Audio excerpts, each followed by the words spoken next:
السلام علیکم بینندگان گرامی. موافق درخواست یکی از بینندگان ما مسئله رقم 98 از کتاب گئومتری صنف 11 را حل آن را به شما پیشکش می نمایم.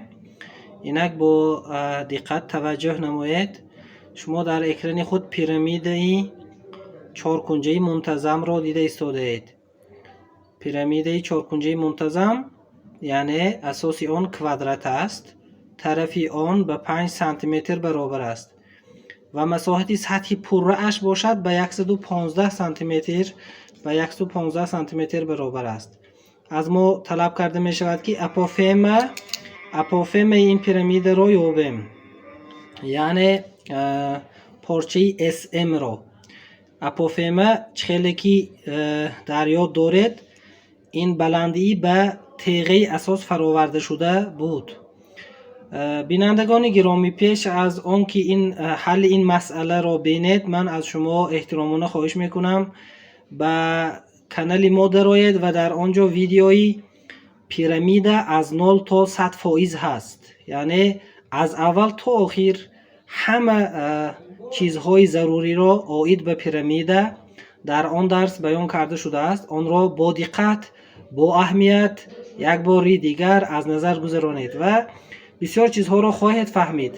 بعد از آن به حل این مسئله ها برگردید و من باوری دارم که در این صورت به شما چیزی نافهما نخواهد ماند.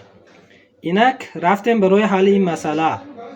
خیلی که میدانیم مساحت سطحی پره به سوم مساحت اساسی پیرامید و سطحی پهلویی برابر است و از این فرموله ما مساحت اساس را یعنی مساحت کوادرات را اگر یابیم، خیلی که طرف کوادرات به ما معلوم است، مساحت کوادرات را و مساحت اساس را یابیم 25 سانتی متر کوادراتی می شود.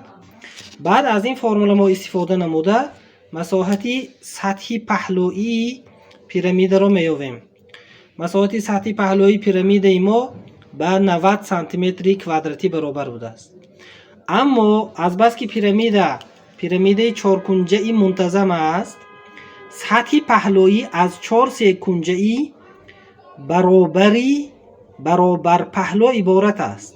ما مساحت یک سه‌کنجه را به SRP یعنی مساحت رویه‌ای پهلویی اشارت نمودیم، یا که اینچنین مساحت سه‌کنجه‌ای ASB گفتیم.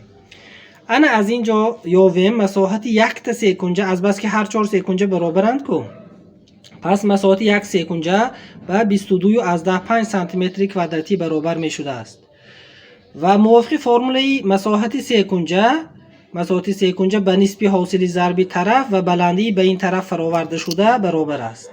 در عین حال بلندی به این طرف فراورده شده ما این اپوفم است، پیرامید است و از این فرموله ما اپوفم را میابیم که آن به 9 سانتی متر برابر بوده است. خیلی مسئله ساده و اینچنین مسئله شوق‌آور. من باوری دارم که مسئله به هر یکی شما پسند آمد و از شما احترامانه خواهش میکنم درس های ما را با دقتانه پیگیری نمایید و برای خود منفعت حاصل نمایید و از آنها استفاده نمایید. تا درس های دیگر در پناه خدا.